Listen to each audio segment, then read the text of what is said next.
Welcome, friends, to the Car Connection Workshop. If you're looking to keep your car long-term, longevity on that engine, regardless of mileage, and stuff some green stuff back in your wallet, you're in the right YouTube channel. Let's get to it today. It's an exciting day for me because this is an indicator. See this big mess of stuff? It's not really a mess. It's all organized, ready to go out the door. It indicates the Jeep project is getting close to the end. So all the boxes of parts that I harvested, parts that I've removed and updated to different parts have all been gone through by me, piece at a time, and determine what can be saved for future use for this particular Jeep or what I can pass on to someone else who's building a Jeep. So the airbag, we're not going to sell that. I'm actually going to fire this off in the spring and show you what an airbag does, but I got to mount it and then we'll shoot a video on that because that can't be passed on and should not be used. That's like way too old. That's the 1997. So everything in here from engine parts to bolts and brackets, valve cover, even this mirror housing, this glass can be replaced. And the actual mirror housing itself is in good shape. I got it all freed up, so it's good. There's hinges. This is a cowl. The original cowl, I decided to go with the single vent cowl from the 2006. All these parts have been gone through for interior. You can see my zip ties. Everything in these boxes for interior is all reusable. This is the dash that came out. That's all the venting and the side vents, and even a weather seal. So everything here is reusable. Those rims are going to go back on it. That's what it was born with. I will paint those up myself. I have center caps and brand new chrome wheel nuts to go on. These ones will be, I'll salvage these and just paint them black for winter rims. And that's about it. So everything's been pulled out, all the extra parts. I have one toter on the other side of the Firebird Trans Am that has all new seat belts and all interior components, because next thing we will do is strip out all the old interior so I can get to welding in a new torque box on this side and seal up the floor. And that's all there is for bodywork damage, and that was all created because the windshield frame was rotten and leaking onto the driver's floor while this thing was, I don't know, my friend George, he said, I think it's been in the yard 10 years.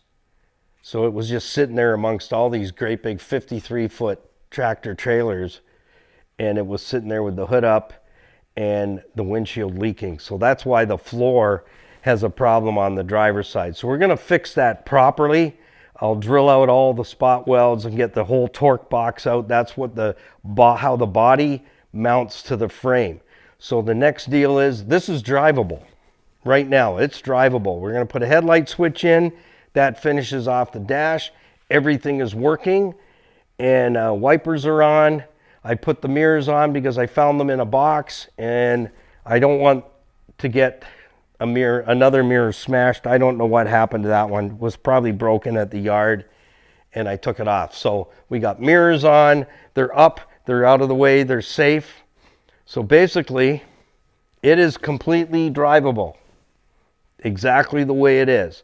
I've got to drop the transmission pan, which is a great big platform under there, and I want to do that on the lift, but that won't be until the spring.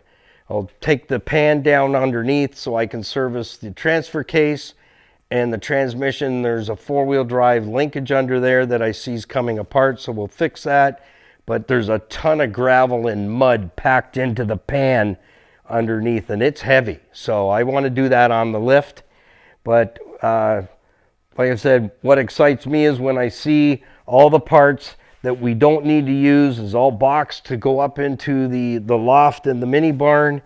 And then in the spring, I'll bring everything down. I'll power wash anything needs to be cleaned.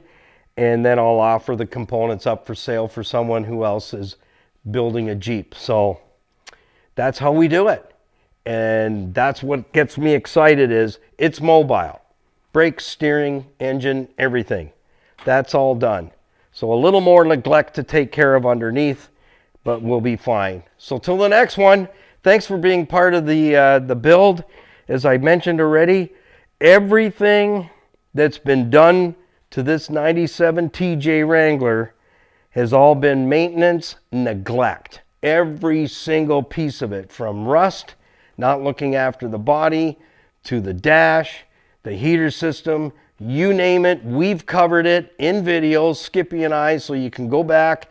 You can watch this Jeep from the very beginning and see how it's gone from being an ugly duckling to a roadworthy vehicle. And then when we're completely finished, you are going to see what it cost to create a Jeep from scratch just by doing the maintenance neglect.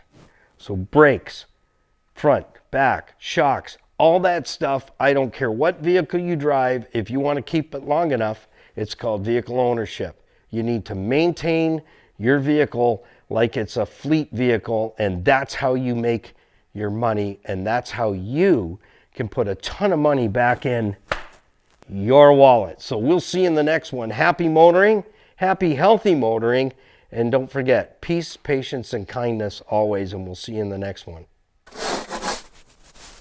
Oh yeah, I almost forgot.